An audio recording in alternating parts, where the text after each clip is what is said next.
of the Beer and Bastards talk show. It's kind of like The View, but we're awesome, and we're white males, part of the patriarchy.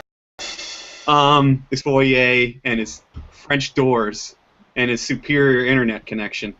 Anyway, class warfare again.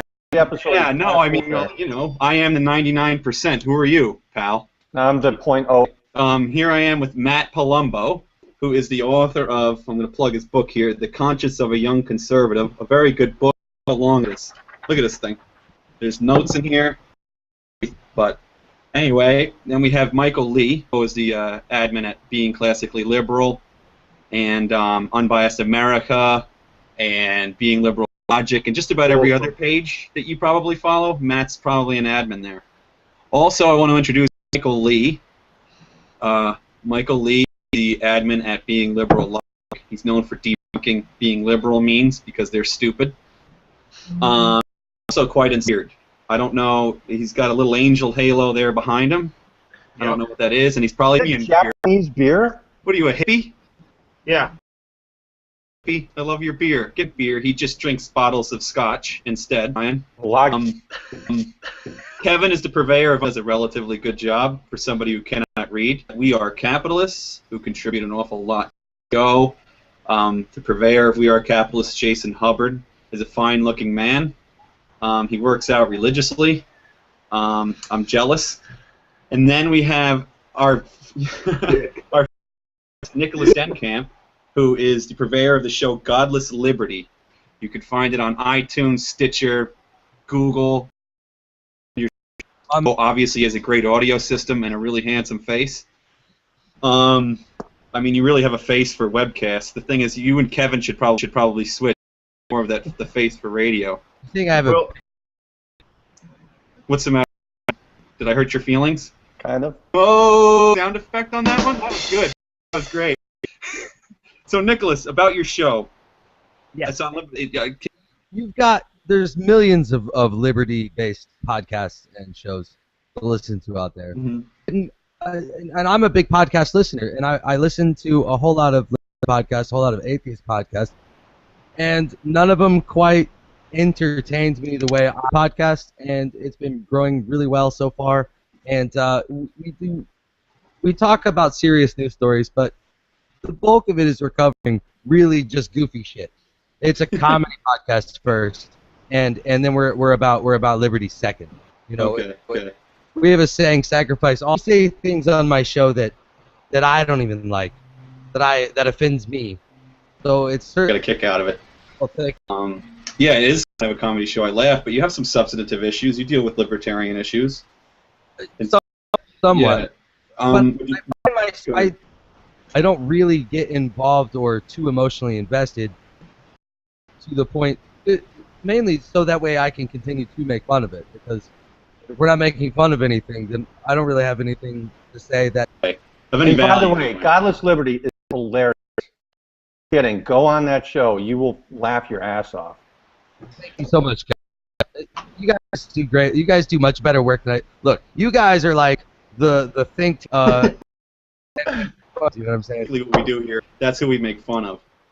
Oh, so I forgot to introduce myself. You know what I mean? That's the selflessness. That's my selflessness right there showing through. I'm a very humble guy. I'm Will Rickerdella, and I am the purveyor of the analytical conservative. Analytical, and that's all I got to say about it. Hey, there's big news, and I'm going to get to Grant first on this one because he writes a lot sometimes. It's the $15 minimum wage, and we talk about this on the show. It infuriates me that people think this helps anybody, and we can kind of go into the Robin Kerner type of, you know, when you know it's about intentions, and liberals have good intentions. I think they should pound sand, and I think he's absolutely incorrect. And I do this for a reason, is to get people on the government dole and to price low-skilled workers to get them on the government dole, which in turn gives government more power. Grant, would you agree with that? I mean, you did write, one time I read one of your headlines, you wrote on how this benefits corporations, this benefits bigger business. Can you explain that, please? In Los Angeles and Philadelphia, where they have the effect on employment or even immediate But what will happen is long-run income will fall apart, and yes, you're right, more people will end up in poverty. If anything, it's just really a redistribution scheme amongst low-income workers. Right. If they necessarily are malicious politicians or just really stupid, but I don't think all of them are as benevolent as they sound to be. Right. So also like Los Angeles, and I think liberals freaked out when San Jose informed that about how that they already have a high cost of living, so it effectively does nothing. Was that you? That was. These high costs, the effect will be as large and as immediate, but over time, less income for low-income individuals. Right, but LA already as is with the minimum wage there is now. That coupled again with the public education system and absolutely having no choice. Kevin, you've done like empirical work on the minimum wage. You also have an economics degree from a college no one's ever heard of or cares about. But work speaks for itself. Can you explain, I mean, who is this helping to raise minimum wage? Is there the labor supply too, maybe? Can you explain that in a lucid way? I feel that you're able to do so. Well, the problem is politically people think it works. I mean, it just sounds, unless you actually think about it long enough or you have some sort of training in economics, it sounds like it works. Increase the minimum wage and people are going to get paid more. It doesn't work. What happens is people find a way to substitute for the people they would normally hire. And so what it the lowest income people. And basically, there's a lot of people who think you're still going to need labor. That you mentioned the elasticity, but not necessarily. Look at a place like McDonald's. They can easily come up with a solution to hiring labor. Hire less labor. Use some sort of. It's happening at Chili's right now. All across the nation, the Chili's has rolled out these kiosks. They're on the table right now. And the funny thing is, what they claim is that, son of a bitch, what they claim, they're not going to use it for orders. But if you go on the website, the company says it's able to take orders. Didn't you put basically, this right now is to reorder or to order dessert. But it's capable of replacing your server, your minimum wage server, or your low-paying server. And basically, essentially what it's doing is it's putting those people under the gun, saying, listen, you want us to keep calling for $15 minimum wage? Go ahead, table in front of you right now, and there's your replacement. To add to in California here, I can't think of the name right now, but I actually ordered everything on a tablet, every table, food. I mean, for something to hire, obviously they make money on tips. But out here, I mean, it's already been stretched kind of thin for restaurant owners. Somebody $9 an hour, and to have a staff that large where they're really generally making most of their money in tips. I know this as a bartender. I don't want the minimum wage to go up. They're going to cut my, you know what I mean? Or they're going to cut the amount of hours. They already have this overtime law, and they cut my hours at overtime. It's like we don't want you to work more than 8 hours because they're worried about the increased costs. By law I have to get time and a half. So it's 8 hours. You're off the clock. I work longer. I could make more money. But no one sees the money I lose every year. Is that one of them? I don't see this. No, this is is it reverse force participation rate from 16 to 19-year-olds. And I don't know if you can see, there's red dots everywhere the minimum wage was raised. Wow. Raised. Now, obviously unemployment goes up for that cohort, but also the amount of people that actually stay in significantly. People just can't find jobs at that point because those jobs disappear. Oh, it just bothers me how people think that this helps the most unskilled when it really prices them out of the market. Further, how do you earn skills in order to earn $15 an hour when you can't get a job? So, I mean, the real minimum wage here is a donut. It's zero. So you everybody. Production. If you can't increase production, you make everybody worse off. Mike, about the being liberal logic post that Grant touched on. Can you elaborate on that? Yeah, they raised their minimum wage. I don't remember. And it had only been raised for something like 6 months, and San Jose was experiencing job growth. So, of course, liberals were San Jose raises yada yada yada. So I did some research on San Jose, and San Jose's job growth minimum wage was one of the best in the country. It was accelerating before they raised the minimum wage, and actually there was a slight deceleration after they raised the minimum wage. So yeah, there wasn't a big cut in job growth, but you can't celebrate the minimum wage as the cause of the job growth when it was already accelerating well before that policy. And I think another point that you raise is that you asked Grant was how that these policies actually help came out in favor even minimum wage because they can absorb things like that. It knocks out their competition. They have no problem with policies like the minimum wage. It helps big corporations, the people liberals are supposed to hate. Right. It'll increase labor prices. Matt, you've done work on minimum wage before, right? Yeah. And you're usually empirical manner, I'm sure. Are a lot of our observations accurate here? Is there anything missing? Yeah, there's actually one more argument I kind of wanted to touch on, and it's one with those people here make a lot where, like, suppose you have someone working at Walmart and they take $2,000 a year in government benefits because Walmart doesn't pay a lot. They'll look at the $2,000 and say subsidizing low-wage employers. Right. What they don't realize is that, well, there's two. So maybe that person would be getting $10,000 government benefits if they weren't working at Walmart.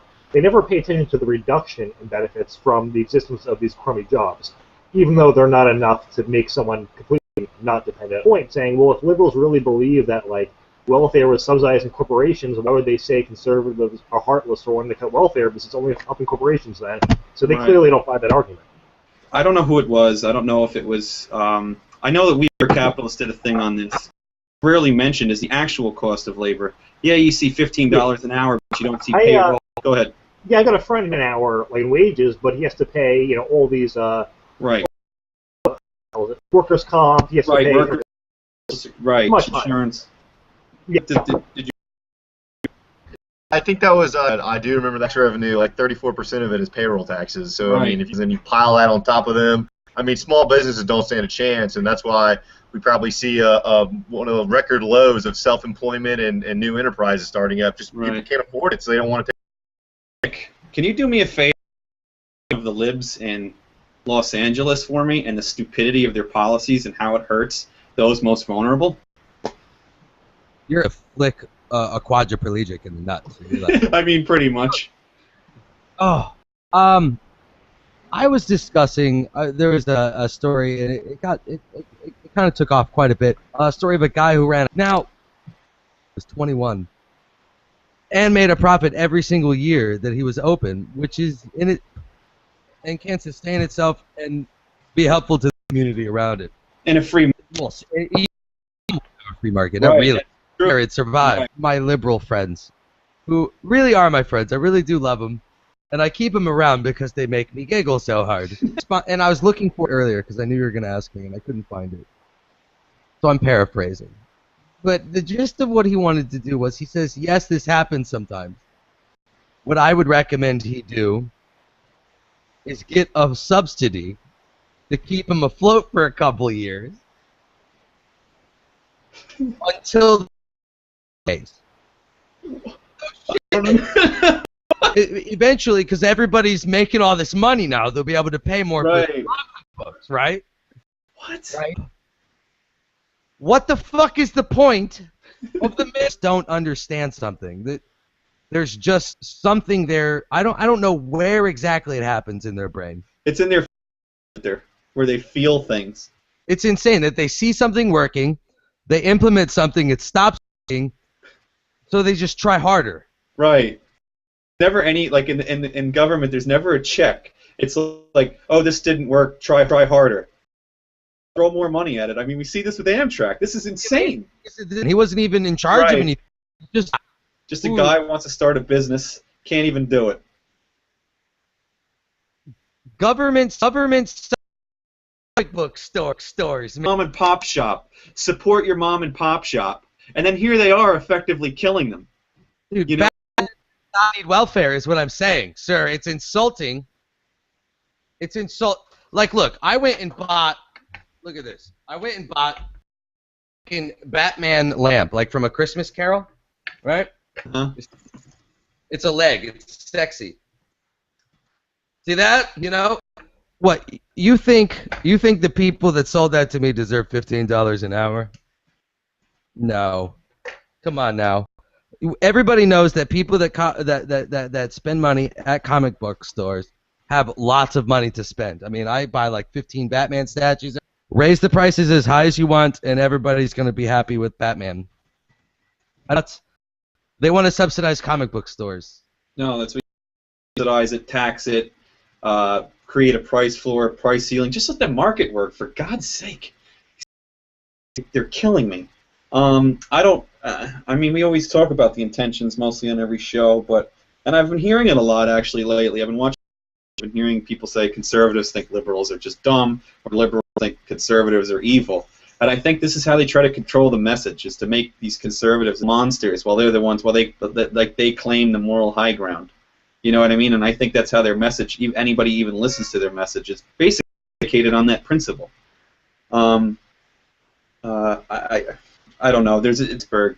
We can get into the public school problem too. It's like a 1-2 combo here. You have a public school system that's a failure, and I always get into debates. And I would consider myself a libertarian conservative completely. Get rid of the compulsory school system. Get rid of whatever the majority of property tax that funds schools. And this is generally somewhat of a contentious issue. I think. Grant, where would you stand on privatizing schools? Do you think government should play a role in schooling? So basically, where the government would give everyone, regardless of income level, of school, and it's worth this much money, and you can go wherever the hell you want, and then other institutions could charge more than that. So that way, parents, if they wanted to send their kid to like a private school, of what we think of as private school now, they just pay the Grace. In a hypothetical world, would you, with the current system that we have, I'm totally with you, but in a hypothetical world, would you rather have purely private market for education? Purely private. I think if you look at the fact that funding per student has skyrocketed with zero effect to test scores, zero. I mean, it remained flat. To me, points to a failure in government administration, not necessarily funding. To it. There's nothing to show for it, so it's an administration problem. I think. Same question. It is kind of somewhat. I don't know if it's contentious, but it's debated. And I mean, my stance is to keep government completely out of education. I see education as a product or a service, and I think the private marketplace does a far better job than government ever could. Would you agree or disagree? Just looked, I found it, and it compared private schooling through a religious school, I believe, private religious schools, homeschooling, and public schooling. And off the top of my head, I believe the numbers were homeschooling was by far the most effective way to in terms of how they end up with their grades and so forth. With their it was something like public schooling, the actual education, the test scores you end up with going into college. And I think what you're seeing is you have a system set up right now that the public schooling system right now where the people involved in doing the education basically are trying to get the most money out of government, so they're incentive funding. Now, what's the incentive of a private school? What's the incentive of homeschooling? It's to teach the student. Right. I mean, and not just to elaborate on that, it's to create the best product possible at the lowest cost possible. Exactly. I mean, it's a money-saving issue here too, as well. You have government, like you said, government. We just talked about it. Government fails, and they throw more money at the problem, and it comes at everybody to create a valuable product while keeping costs low. And I mean, everyone's, oh, it's free, it's free. Well, it's not free, because there's a lot of people that kids in school or just out of school themselves, and they pay the property taxes. The owners of these places pass the property taxes on to them. Now they're out of school, they're not using the system anymore, they're paying bloated property taxes, they can't get a job. You know what I mean? And they can't get a job because they haven't learned the skills necessary to work at a minimum wage that's pricing that out of the market. This is insane to me. Yeah, by the way, I want to get back to what you said before, because you talked about what the actual minimum wage is, and it rung a bell. I was the one who wrote that. The actual minimum wage, I just found, if you include the employment insurance, payroll taxes, right, and the new health care penalty associated with Obamacare, minimum cost of an employee in America has risen 64% since 2006. Wow. And if they...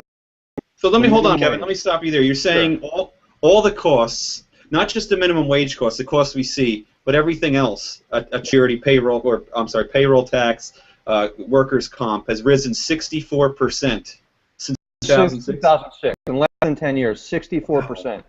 And think about what that does. Think about what that's going to do to the price, to actually hiring people. Well, the law. Yeah, it's man. You you get less demand, quantity And demand. everybody talks about going 10-10 an hour. If it goes up to 10-10 an hour, the minimum cost of an employee will be up 103% in the last 9 years. This is impossible for business to survive. It infuriates me. I'm going to ask you the same question, Mike. And I mean, I think vouchers really are a move towards more of a private increase in competition in public schools. But in a hypothetical world, would you rather have a fully privatized public education system, just a school education system, or would you rather have the one we have now? I see multiple problems with the public school system. One is that they're accountable to the government, and when you have bureaucrats setting arbitrary standards, test scores, teachers are now trying to teach kids how to pass a test so that they can get the proper funding. They're not teaching them subjects that actually anymore. They're trying to pass tests. And when you have a central bureaucratic party running education, that's obviously, like anything else, leads to less efficient results. Mm-hmm. And then the other problem I see with public schooling is public teacher unions. Yep. Teachers aren't accountable to students and parents anymore because the unions have made them almost impossible to fire. They aren't held to as high a standard as providing results for the. And when you have a system like that where these unions have so much power, what is the incentive for the teacher to actually educate the student and get the best results? They have protection that makes them penetrable. Unions who are out there supposedly to, help the kids. Who's the most opposed to the voucher system? You know what I mean? The teachers unions, because they out to help the kids. They're not there to help the kids. It's not even just get paid. It's not even about the money. It's just that they would be subject to mechanisms that everybody else is. Are you doing a good job teaching? Is your school good enough to receive funding and students? I mean, they're trying to insulate themselves from the market, this evil market that everybody union insulating themselves from these checks. I find this astonishing, and I mean, we're doing this to kids. I just find it really unfair, and then it's just a horrible system. I don't care about the left's their intentions. They're fools, and they're harming people. And I hate when they say that minimum wage is a good thing. And you could draw a million different graphs. Would you rather have a private school system, or do you feel that government has some role in providing education? I mean, a completely private system with a safety net. I mean, food is private, but we have food stamps. People can afford that. So you could have a completely private system and then just have, some sort of funding where if the income is below a certain amount. And I mean, plus, I don't think middle-class people are going to be mind paying for it out of pocket because so. Right. And plus, they're only paying taxes or they're only paying for what they use then. Taxes. If you live in a place for 50 years, essentially for 50 years, you probably won't use most of that. So. Right. I just want the costs to come down. I want more. I want the education to become. Well, yeah. There's obviously the system I think would produce much better results and would be cheaper. Right. You had all maybe last week or so. You did a good job on that one. Thanks, Phil. With showing the results. Can you show everybody our Emmy? It's only our Emmy for like another day. That's selfish. She had, by the way, too. And probably she a capitalist, evil, narcissistic capitalist that wants their Emmys back. Well, it is actually a fixed pie for Emmys. Actually, no, they produce them every year, I think, right? There's more production every year. We don't know. The public institutions, it's kind of like, to me, it's a 1-2 punch. First, you go to this public school, it sucks, you don't learn anything, how much money they're going to make if they're tenured, what the increase is going to be. I mean, that's not all teachers. There's some good teachers out there. I don't mean a blanket statement about all teachers. But then these kids get out of school. I mean, they're at an 8th grade reading level and no one cares. And then they raise the minimum wage. Do you think they're trying to increase kind of the welfare class? I mean, this is a huge voting block for them now. Like politicians, and I don't mean just leftist politicians. I mean, there's some Republicans that feel the same way. It's a state medicine role. I don't think they're doing it with any kind of purposeful wicked intent. Sorry, I think the side effect of their that's the only thing I can think of, because I'll tell you, through some of my how to teach, like where they teach you how to teach classes, have been a real struggle for me, because the people that are involved, the people that work at the local level, your teachers, they really are passionate about it. They want to do this. They care about the kids. Somewhere along the line, though, somebody screws the pooch. I would like to know at what level does it get out of hand? And I think the teacher union is a really big problem that you guys were touching on. Right. That I want it to be completely private, I don't know. Honestly, because obviously there are a lot of kids who would not be able to afford private school themselves. Be some sort of going on, whether it be voluntary or not. I don't know, but I think if you get it as local as possible and you get rid of that union, it would be a really good start. Right. Now, to that point, yeah, there are kids that probably won't be able to afford it that could live in a certain district. I mean, we see it now. We have a lot of like illegal aliens in school now that their parents aren't paying into the system, but they go to school. I don't see why in a certain neighborhood, if a community got together and said, "Oh, this kid can't afford," well, I don't know if anybody would deny them. Most definitely the school itself. I mean, you see the market doing this all the time, giving away free things or offering things to people that are less fortunate. It's better for their business. You know what I mean? I could see that happening. Go ahead. So here's the thing: like, kids are not these concrete forms that you can just at your fucking will. It doesn't work that way. They're children. Right. They're not children are fucking winners. Not every kid wants to learn. If you went through public school and you came out below average or not feeling like you learned enough, the only person's fault that is that kid's. Right. Years old and going to community college. Okay, why? Fucked off a lot. I mean, Jesus, and it wasn't the teacher. It wasn't because I wasn't hugged and given the right attention. It wasn't because I had to copy down my book because I couldn't take it home because there wasn't enough around. No, sir, I just didn't give a fuck. You know, and a lot of kids are like that. And you talk to the teachers and you talk to the people that are running the schools, and they really do think that every single child is special, is a special little. If every child's special, no one is, right? He'll blossom into a world leader one day. You know, is honorable, but it's fucking ridiculous. I got news for these. Everybody's child is a Matt Palumbo. Okay? Facts. Before they're 9 years of age. So get over yourselves, all right? That's Scarlett did not. It did not enable you to be successful, and I think that's what's going on. No, that's a good point. I mean, I'm the same as you, Nick. I'm 31. I'm going to the state college here. I went back to school. I think I was 28. I don't remember. And I had to go to a community college. It took so many credits from me from New York to California that I had to go back to a community college. But I mean, yeah, I dicked off most of the time. But a lot of it was I had teachers, and one ever took me aside and said, "Hey, look, you have half a brain. Maybe you can make something of yourself." None of them cared enough. Where I think if there were market mechanisms instituted that they cared about the business and increasing their business, meaning increasing the amount of children they educate in order to increase their salary, would have been far. I think they would have cared a little bit more about what I did and where I went. I didn't in high school. You don't know what you want to do. You don't know that you can maybe think differently. No one really cares. It's just come into the class. I did my job, and when you leave, I don't really care what you do. You do your homework. You don't do your homework.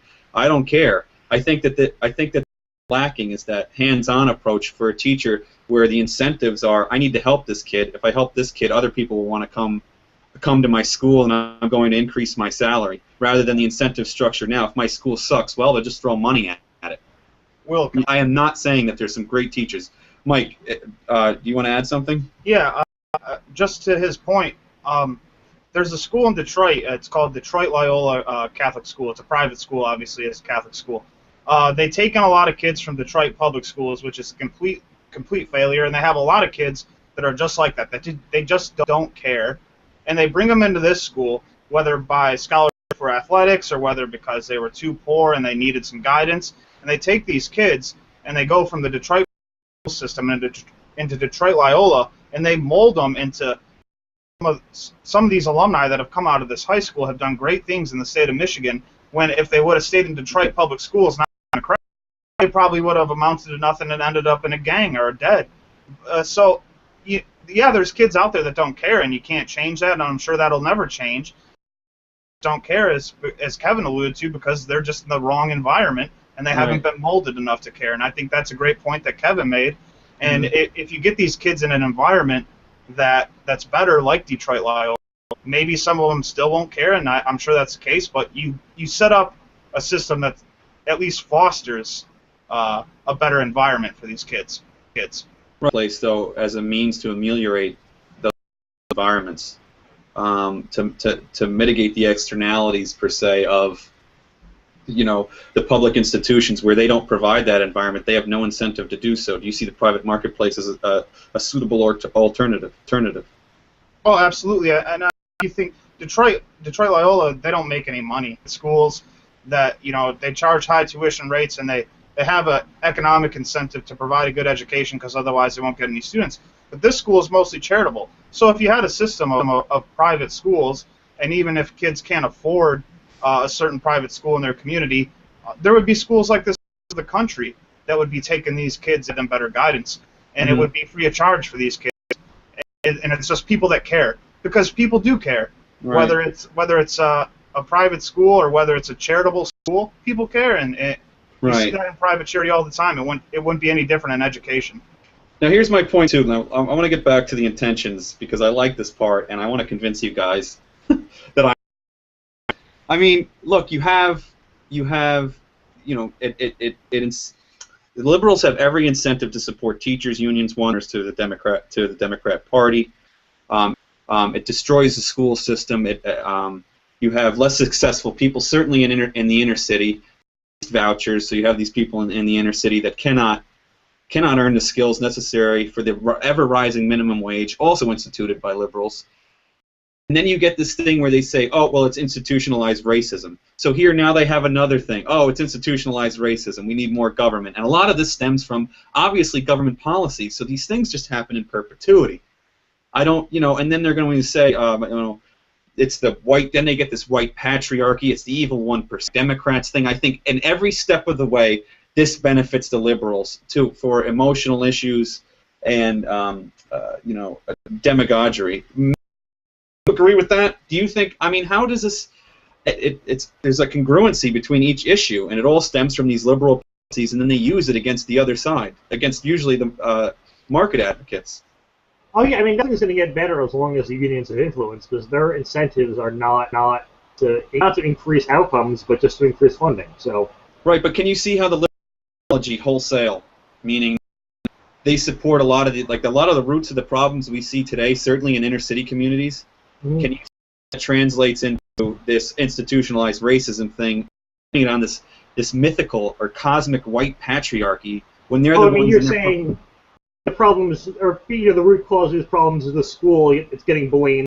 Liberal policies, and then liberals. I completely agree. Yeah. Okay, so that's why I'm saying they're intense, relatively nefarious, meaning that this. I mean, the world to want as much government funding as possible, yet when a corporation wants as much profits, that's wrong. Right, so, and I don't think they're stupid. I don't think they're stupid. I think they're brilliant. I think they control the message, and I think it comes at the expense of our liberty. And like Kevin was saying about Emmys, joking around, there is a fixed pie of political power, and if politicians take more power from the individual, we have less liberty.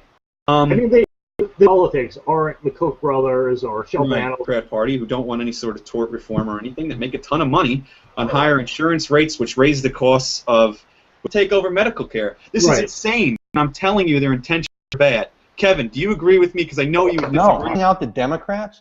The Republicans do the same thing. No, you don't see Republicans out there saying we need a $15. Republicans are fighting for vouchers.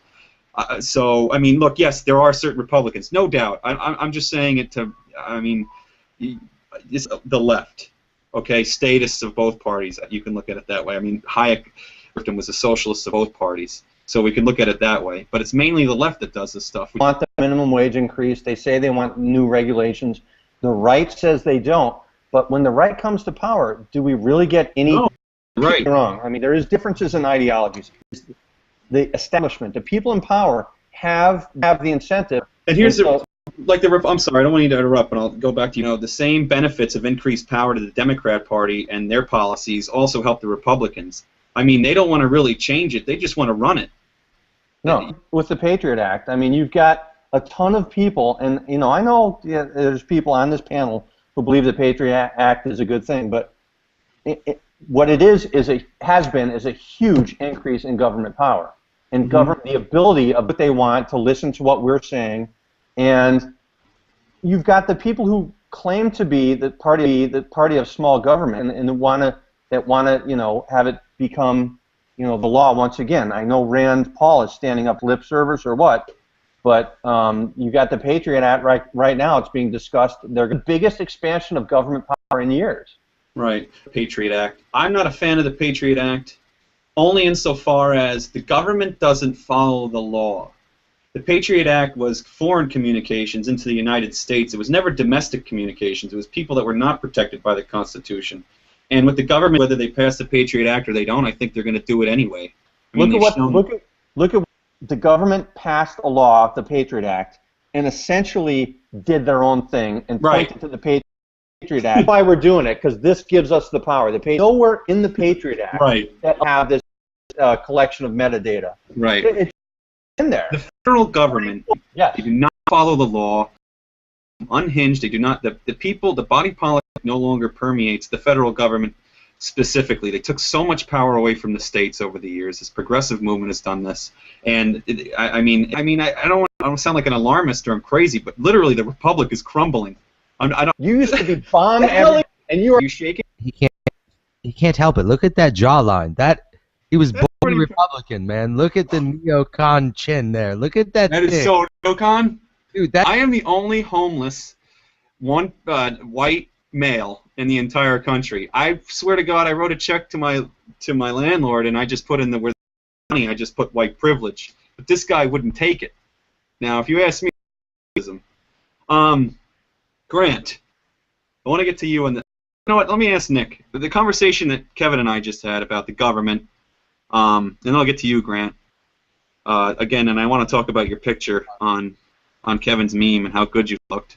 The conversation that Kevin and I just had. What do you think about that? Insofar as their nefarious intentions at growing their power at our expense, and the Patriot Act specifically. Mitch McConnell look like the leftover foreskin of there was one of those blocks that got stretched. Kevin, for that? Look. Can you give us a laughing? Have that up, God. You're worthless. I knew it.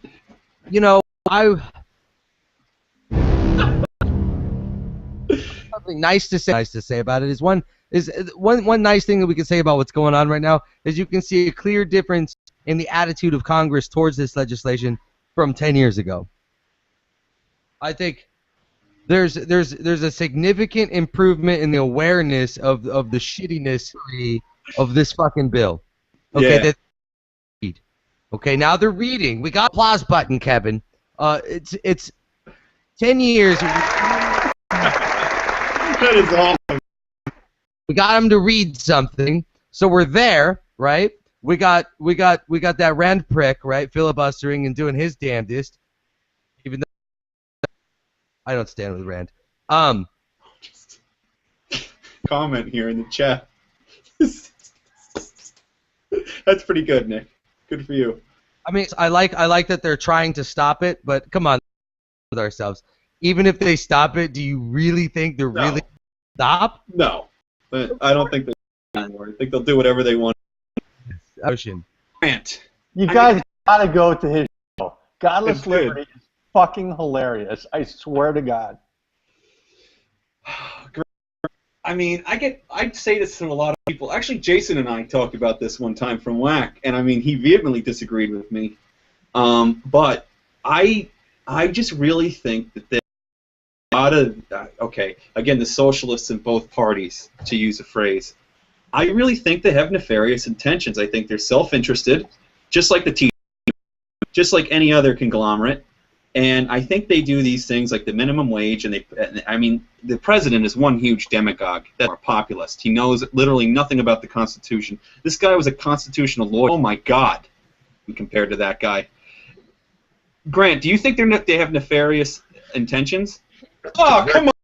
Wait, realizing that people are starting to figure it out, so they're doing things like the Patriot Act, militarizing police, and then Obamacare. Come on, I'm not buying that for a second. And then they do, and then so they realize what they've created is an institution that people are fed up with, and they're just they're pushing back. I mean, we've seen all this civil disobedience around the country recently, and so now they've a violent means to suppress that by trying to pass gun laws and trying to. Obama even nationalized police at one point, which really they do at the higher ups have a nefarious intentions. Right. I don't think that they're already nationalizing the police. They're nationalizing it. The federal government's becoming a police state. I mean, people are talking about the local level. Keep it at the level. That's far better than a police state at the federal level. Anytime something happens, the Justice Department's there. Big turn, like 5 years. It's been turned, I would say, 20 years. I wrote on my web, give us 5 to 7 years. God, you're a real alarmist. What do they call those things? A prepper? Are you a prepper? I wear a tin hat and I store a lot of dry food in my basement. No, I don't. I just have a lot of guns. You got a lot of guns? Say that over there, pal. All right. Don't give the government probable cause. They already have plenty of that. Yeah. Did you see that picture of me? They got plenty of probable cause. Of you in about 9th grade, up against. I mean, I don't want to like give Grindr any ideas, but that would be a perfect ad picture. Join Grindr, and they're smiling with your shirt unbuttoned a little bit. You know what I mean? But anyway, this is good. I might try to sell that to them. Kevin, I don't know what you're doing there. Hey, Nick says the feed died. It did? There it is. He's fine. There he is. Good looking. Not my feed. I'm talking about the people listening. We already got you on this one, and you kind of agreed with me. No, the people listening a lot of lag. I don't understand that. I'm not getting lag. What's going on? What's turning into this having some problems. Google was having some problems before the show even came on, so I think there might be something going on. Is having some problems. I don't know. Oh man, that's unbelievable. Fucking I got Obama. Kevin. You already got Kevin on this. He kind of agreed with me. Michael, you are always right there with me on a lot of these things. Please, God, tell me I am right. Tell me you're with me on this one. Yes.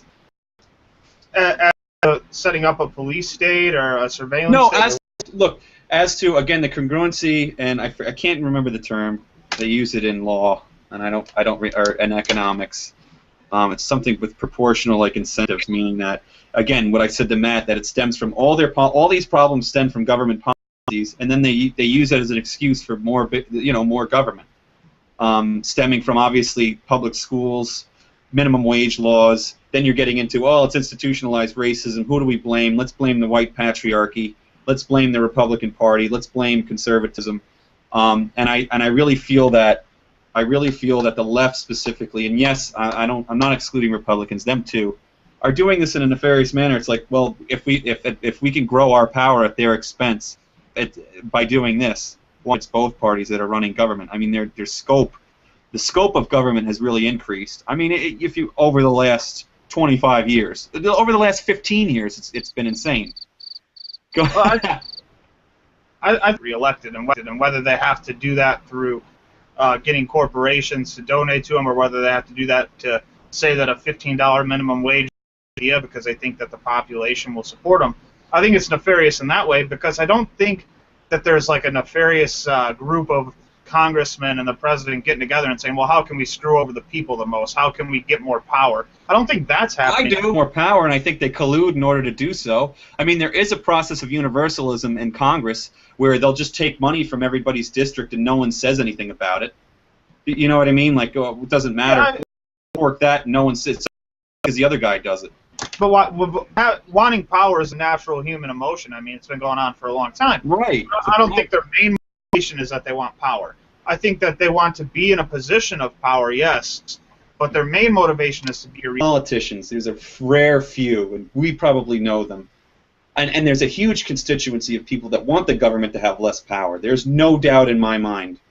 How many politicians go in there and actually reduce or advocate to reduce government power at the federal level specifically? I mean, how many? Not popular when a politician, the federal government can do this for you, the federal government can do that for you. Saying that I want the federal government to back off is not popular. It's not going to get you elected. You have to make a bunch of promises about what the federal government can do for you, so then you have to expand federal power to get those things done. At this point, what's the purpose of state governments? We should just get rid of them altogether? People apparently that's what people think. You know, I see so many things. I read on Facebook, I read the news, and everybody thinks, okay, well, the federal government has to do something about this. Well, why does it have to be the federal government? Why can't Vermont do something about this? And if it fails in Vermont, why don't we all move to New Hampshire? Right. You know, and the states. No one cares. Nobody thinks that the state governments can do anything. Everything has to be concentrated in Washington, D.C., which is the complete opposite of what the intent of the Constitution was. Right. And that's actually, to me, the big we have right now is everybody thinks the problems that are perceived problems have to be solved in Washington. Right. And that's I think the states are eliminating competition. Exactly. Yep, that's right. When you're eliminating that diffusion of power from the federal government. And I mean, look, the states are to blame as well. I mean, there's state sovereignties up for sale. Everything the government does, oh, here's a mandate, here's some money. You know what I mean? Give up a little bit more of your sovereignty to us, give you some more money. And that's where I think repealing the 16th Amendment would be beneficial, is getting rid of this way to have this bloated federal government where they could tax at will, literally. It's insane. Matt. Nick, is that It is. You were close, just in case. They all get together in like a Dr. Evil kind of way, and they sit around a table and they say, how can we screw the American people today without knowing they're getting screwed? This is what happens. I don't know if it's in one of those big Dr. Evil blimps that are up in space.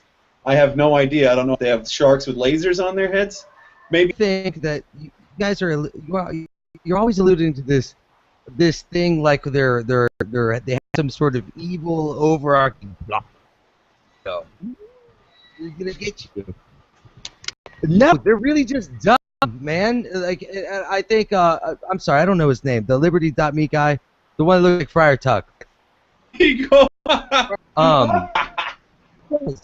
Hoodie looks nice. It looks nice. He looks like Jesus to me with the bottom line, and they'll do takes no matter how dumb it is. Yeah, there are some smart people in government, some big power players that kind of lead the flock, if you will. Not on any kind of grand scale.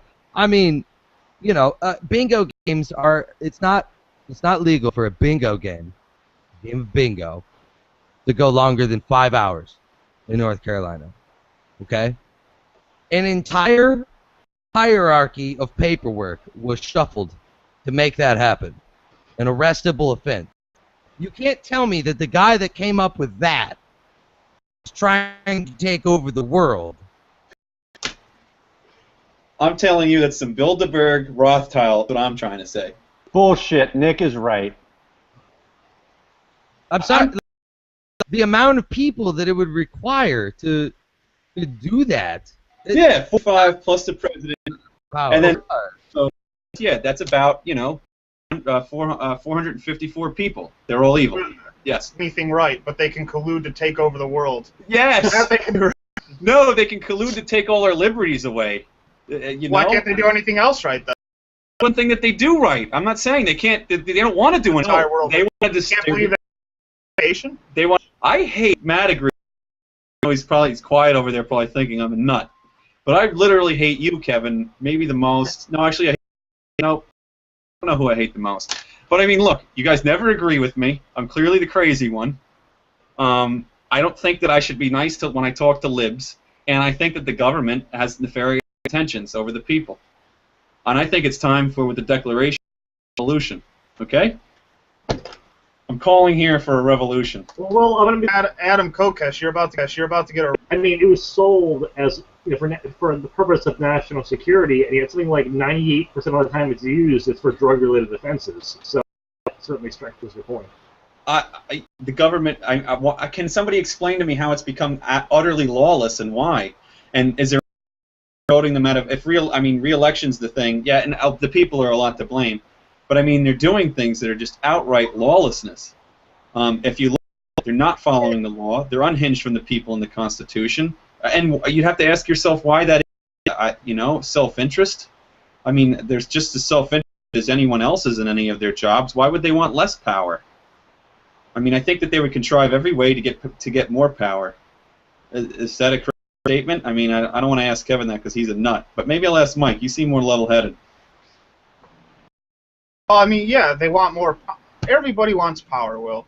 I mean, that's why they run for. Most people run for Congress or the presidency because they want to stroke their ego. They want more power. They think that they're better than everybody else. That's basically why. There's a few outliers out there, but look at Bernie Sanders, for instance, here. I don't think Bernie Sanders has any nefarious intent, but does he want to expand federal government power? You bet he does. He thinks it'll help people. He doesn't.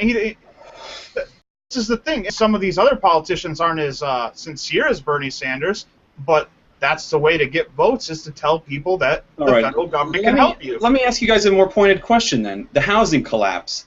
There's absolutely zero way that you could blame that on the free market. I don't care how stupid you say they are. There's just no way that they could blame that on the market. If you look at the numbers, it's all right there, all the incentives and constraints. You mean to tell me that they can't figure that out and they think they need to come in and government needs to fix it? They need to pass a Dodd-Frank bill? Have you ever heard Sanders talk? He's retarded. I believe. No, but look at, let me throw this, what was it, Rahm Emanuel, never let a crisis go to waste. Did he mean like, oh, let it go to waste, like help people? He meant never let a crisis go to waste, like let's grow government now. Now's the time to do it. I mean, there it is, case in point. Grant, what do you think? Michael is... I think is right. Bernie Sanders is sincere as they come, but he is a complete moron, and he just loves it. But also, I think that you're right that the housing crisis was used to grow government. And I think that everything points to government causing the housing question. I would also say it was in the business cycle, but the government made it a lot worse. They turned a bruise into a broken bone into a missing limb, so to speak. I mean, FDR threw a bunch of people in an internment camp based on their race. So. That's created by the central bank. No doubt in my mind. And to my point again, that every time there's a crisis, government grows bigger. They blame it on the marketplace when they're at fault. I don't. Okay, you can't speak to. I don't know what's in their heart. I can't say that I know. But what I can say is whatever's in their heart doesn't matter, because whatever the policies that they institute only harm people. So I don't really care. I mean, the growth of government has been expansive, and I hate it. Nick, would you agree with me on that one? Does it really matter? Is it the outcomes of these policies that matter? Did you just? I don't know what those people are thinking, and it really doesn't matter. No, I mean, like, I don't care. Like, their intentions don't matter to me. It's the outcome of the results of their policies, and they're usually generally bad, and it comes at the expense of individual liberty. Yes, I agree. Okay. I've never seen a cleaner 180 over the course of 5 minutes. No, but that's generally what I mean. I mean, I think they have bad intentions. I agree. Their intentions, I think, are extremely short-sighted. Yeah, I think the nicest thing you could say about them, to be honest. Sure. Yeah, I think they're bad people. I think Will ate chips when he was a kid. Oh, you guys are all the worst. All right, you all big government statists. By the way, I'm the ANCAP of the show. I hate you guys. I really do. You gonna tell us to read Rothbard? I did sound kind of ANCAP-y today, so there is that. Yeah, read Rothbard, why don't you? No, but I mean, Grant, does intentions matter? I know we've been arguing about intentions, but do they matter? Is it the outcome of the policies? Like, I could prove to you that every time there's been a catastrophe that's caused by government tries to ameliorate it and blame the market. Why are they doing that? Well, look this way. If you're driving along and you accidentally hit somebody with your car and kill them, do your intentions matter? No, you committed vehicular manslaughter. So the outcomes, again, are what's important. But I think their intentions matter when they are trying to come up with these terrible ideas, like the Patriot Act, and you got to think: are you just really stupid, or do you think this is a good idea? They're not stupid. Yeah, I think some of them are not stupid. I think Obama is one of the best politicians to walk the earth. He's well dressed, well spoken. He can convince people that pigs fly. I don't like him one bit, but he gets shit done that none of us like, and it makes him more powerful. I would argue the best politician I've ever seen. But you bring up because you like girls. you bring up good points though. But again, I'm saying, can someone answer why is it that every time there's a government-created catastrophe, government proposes a government solution? Go ahead, Kevin. Yeah, I will. To get out from under goal. to get out from under the bridge I'm living under. You see what happens? Here's the question: do the politicians have nefarious intent insofar as that they're actually trying to harm personal liberty and people? So when you say, okay, well, every government action, regardless of the bad things, every government at the expense of our liberty, that's bad. See, the way you frame the question is, do they have nefarious intent? And I said, I think their intent is nefarious insofar as they want to get reelected. So when you have a crisis caused by government, and these politicians are saying, hey, I want a government solution to these problems, their intentions are to provide their voters, the people that are going to keep them in power, the solution to that problem. Right. And telling these people that the government's the problem means that they are the problem. So they need to tell people that government's the solution and that we're going to help you. Whether they're going to help them or not, obviously most of the time they don't. But they have to have the ability to help them. And that, so the incentive for them is you bring up good points. Supposed to be to serve the people. You bring up good points, but Ronald Reagan won a landslide based on government's the problem, you know what I mean, not the solution. So I don't know. I think there's a thirst for a Coolidge or a Reagan, someone out there to say, look, government's keeping you back. I think there's a lot of, I think there's a large amount of people, a large swath of people that haven't turned out to the last couple of elections. Just they haven't done a good. Just shut up. It was my turn. Go. Go. Say whatever you were going to say. Shut the fuck up. Somebody needs to slap this kid. All right, listen. What you said your goal in life is to stop living under the bridge. Right. Everybody has the same goal. It's personal success. It's personal wealth. It's personal income. It's personal power. When you give one of those people or one sector more ability to attain that by the power of writing laws and so forth, they're going to use that power to become more successful, more powerful, and to get out from under the bridge. No, government is doing what you and I are both also doing. They're empowering themselves. That's what I said. There's self-interested, meaning that, and I said that there's a fixed pie of liberty. And when they take more liberty from the individual, we lose it. It harms our self-interest at the expense. You know what I mean? Their bolstered political power and self-interest comes at the expense of our individual liberty. That's what I'm trying to say. Harming the people's chances of being. And so what you do is limit their power. We follow the law. They don't. I mean, everything that they do is like we just talked. That's one instance. Look what they try to do to the Second Amendment. It's only for militias. You're becoming an anarchist. I am not. I'm saying the problem is anarchy. On the contrary, the problem's complete and utter lawlessness. There is no ordered liberty anymore. I am saying that the problem is anarchy. Go ahead. God, you bother me. Mike, we started a page on the Constitution calling being constitutional, okay? I love the Constitution. I love the rule of law. I don't see it. I don't see it at all being followed. And that's my point. I don't see the Supreme Court doing it. And maybe it's because you have this what Sol calls the intelligentsia, okay? They know more than us. Maybe it's that the politicians know more than the stupid people. Is that what it is? They want to generally they want to be central planners. They want to tell us how to run our laws. Well, they do. They get people to vote for them based on what they say. They know exactly how people feel, and they know what to say to get people to keep them in power.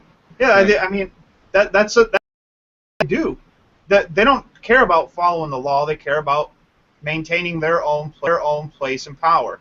Yeah, the Constitution's there, and I love the Constitution. I think it's the best document ever written of all time. But if there is a flaw in the Constitution, as insofar as we have allowed it to get to this point. No doubt. So is the Constitution perfect? Apparently not, because we can't get our government, who's trained by this document, to follow its own laws. Right. No, I agree. Nick, back to my previous point. Do you see it as arrogance that these people know more than us, the people, and that they need to run our lives? That, a federal bureaucracy needs to tell us what to buy, where to buy, how much to sell our labor for, and it's just a supreme arrogance rather than nefarious intentions. I think it's absolute arrogance. Okay. I mean, There might be there are individuals with private interests who have something to gain from specific pieces of legislation. That's a given. But as far as a united frontal assault of the elite against our liberties for the reason of evil, no. Some of these people actually really do think they're doing the right thing. okay. And that might even be scarier than I think you're right. No, I think you're probably right on that. evil, quote unquote, whatever the fuck that means. I'll spare you the nihilism chat. So yeah, I really do think it's just arrogance, man. They really don't know any better a lot of the time, particularly at the local and state level. They kids, guys. Right.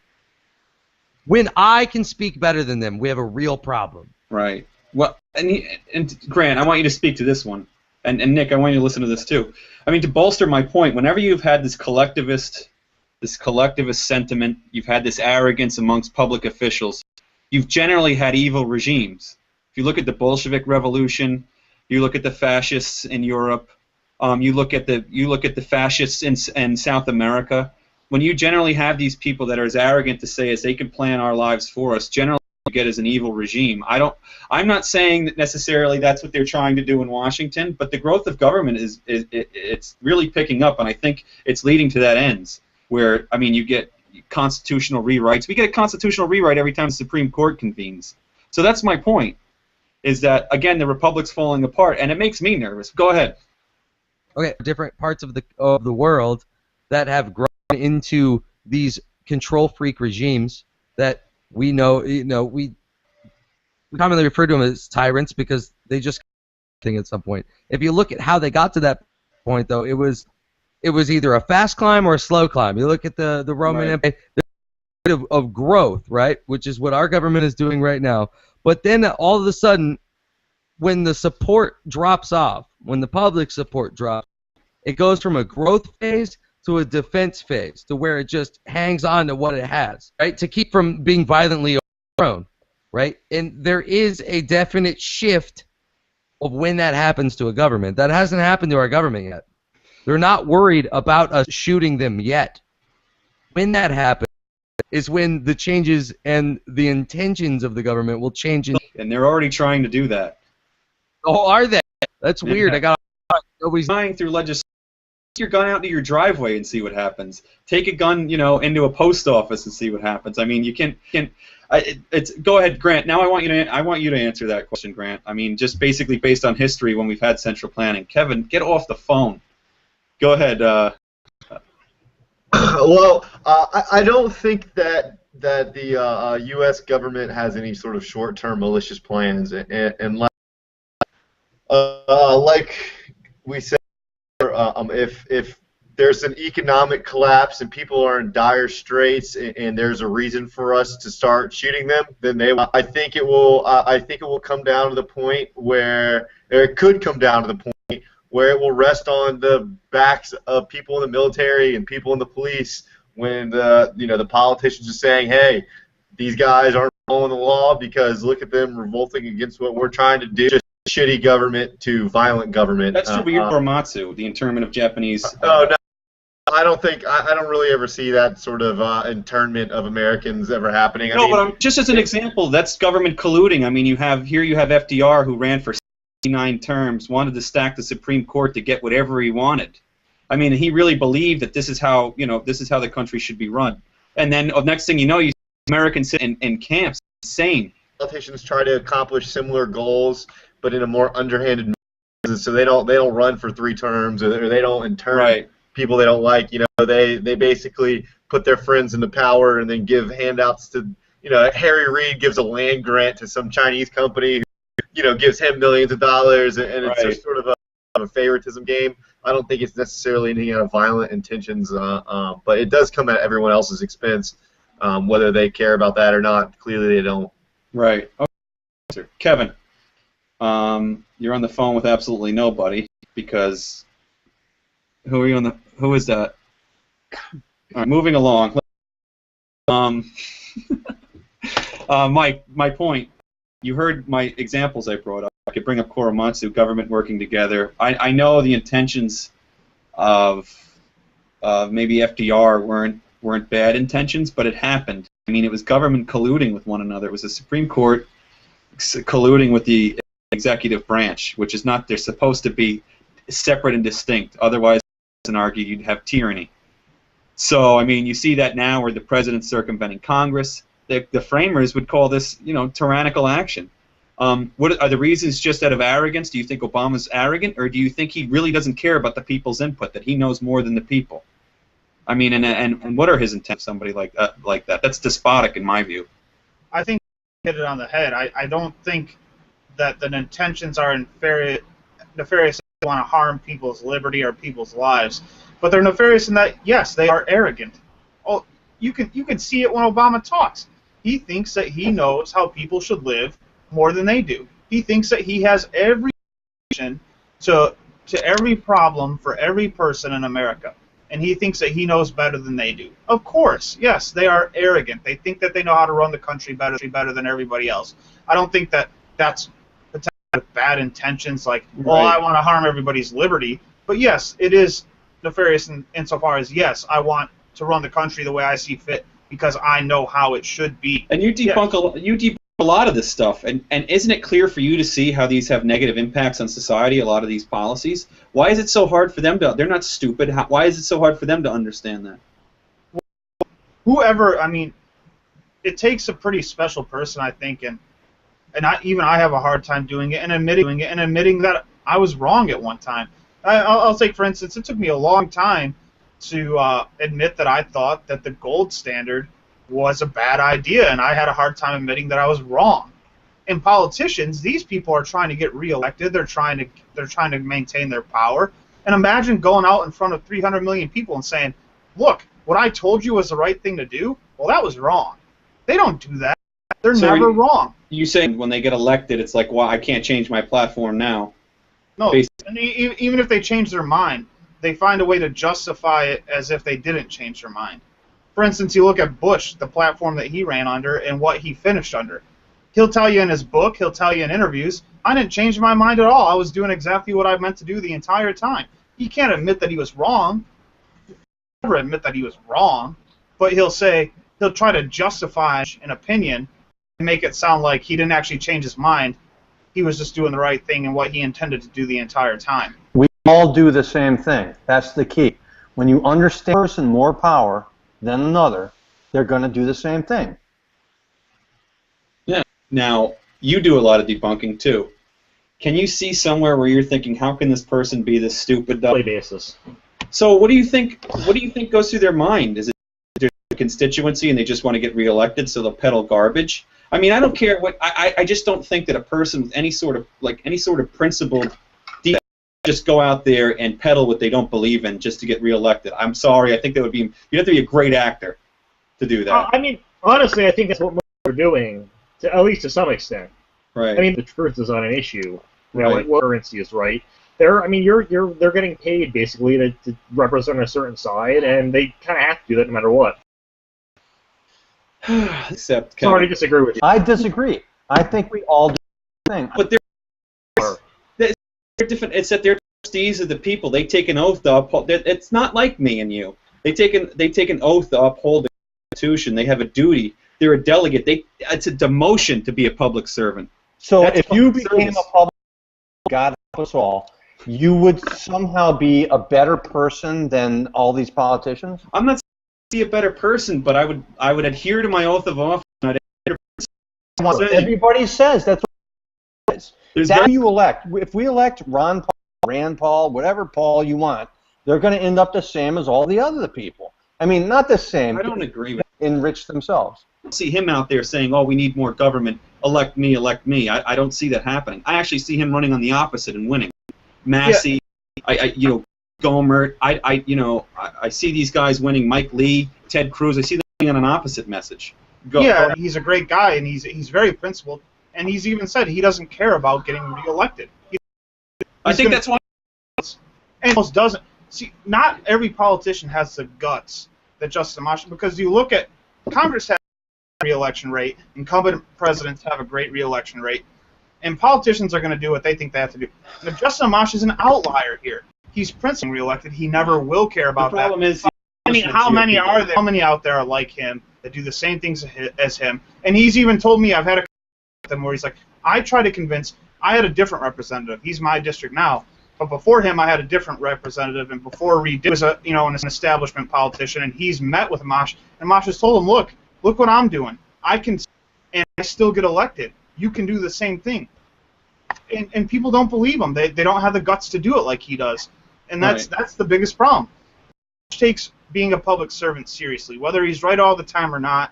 He takes being a servant of the people and upholding the Constitution as his primary job. But I would say that don't give it to me if that's not what I'm doing. There's other things that I could do. I could advocate outside of government. You could work absolutely. with. He's an outlier. Everybody is like him. That's my point. I totally agree he's an outlier. Yeah, but you can't set up your whole government, and this is what he's saying. This is what Mike's saying. You can't set up your whole government to rely on one outlier. I'm not. Which is that you rely on an outlier. You have to set up your government to rely on the fact that most people are like Will. You want to make money. You want to get laid. You want to get rid of TDs and so forth.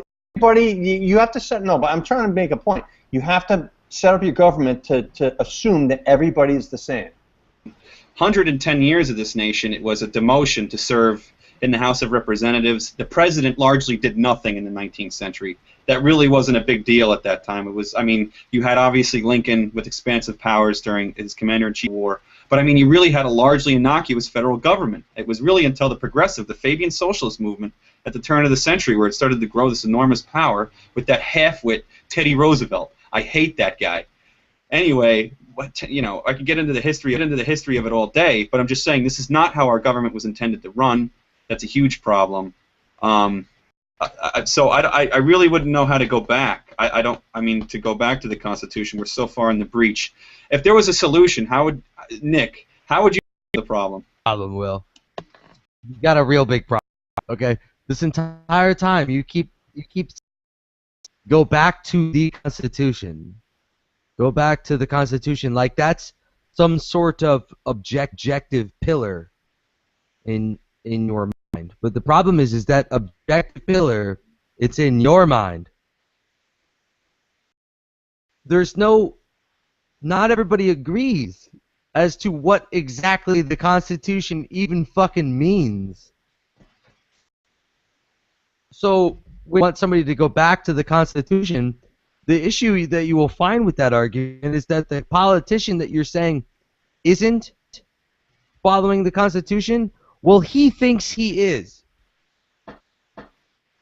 Because he's, in his mind, has rationalized it. Right. Just like rationalized it. This is what you're not taking one important thing into account is that the Constitution's insulated from the body politic. Again, you have a Supreme interprets the Constitution. No, it's not. So it's beholden to the people. The Supreme Court is that the people on the Supreme Court are they're put there by politicians. Do they have a lifetime tenure?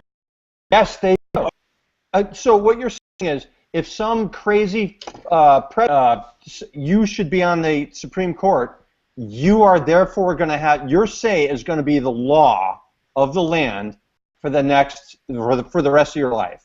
That's a good thing. The Court does. When did I say that? When did I say that? Is more. The Supreme Court is said that it's insulated from the body politic. It rewrites law without a democratic process. I mean that they interpret the Constitution. We don't. We can plainly read what the Second Amendment says.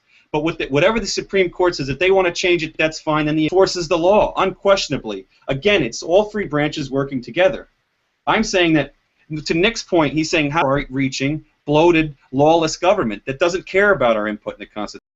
You have 9 lawyers that interpret it for us. We have a constitutional convention every time a Supreme Court case goes to the Supreme Court. I mean, this started eroding at Marbury versus Madison. We don't have a say in the Constitution. I agree. We should be in anarchy. The United States process where the states have input on Supreme Court decisions. All right. thought you were making an anarchist argument. Sorry. I hate you. No, I mean, it's not that they can't agree. It's that it's left to 9 lawyers in robes that we treat as gods. It's not left up to the democratic processes or the Republican process that's enshrined in the Constitution. Lawlessness is the problem. I noble first attempt, but it didn't last very long. Let's be honest. The number one flaw of the Constitution is okay. Do I got a better idea? Fuck no. But everybody that reads the Constitution has a different idea. That's why we need 9 of them, because they can fucking agree what it means. So by criticizing a politician by saying you don't believe in the Constitution, well, that doesn't mean anything to them because they think they do. Because it really, honestly, is that subjective. What we need is a line effects of negative effects of what the government is doing, not some follow the rules that were written a while ago. I don't think in trying to get people to realize how fucked all this is right now. I can respect that view. Nobody cares about that. Clearly. Can you do me a favor and inbox your address in Florida, or fill a kiddie pool of olive oil, and we can wrestle in our tidy whities, or Jello? What is that? One of the 3. You pick it, we record it, and we put it on next week's episode of Beer and Bastards. It'll be a lot of fun. A lot of checks and balances. A lot of checks and balances, yeah, for sure.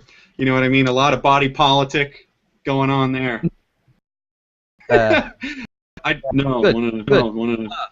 Godless Liberty.com. Thank you so much for having me on. If you like hearing crazy news stories, being throat punched with comedy, come on over and check us out. You won't regret it. Thank you so much. No, Nick, thanks so much, and we appreciate you coming on. We'll have you on again. Thanks for Grant, Libertarian. I can finally remember the name of the page. Kevin's Unbiased America, very good page. You buy Corey's books that he's holding up there. You can get them on Amazon. I think they're $13. It's a steal. Also, watch Rachel Mills, the very Mills, her politics, economic principle, and that's about it. I mean, I think we've given everybody a plug. Read Grant's stuff at We Are Capitalists, right? Is that a closed group now?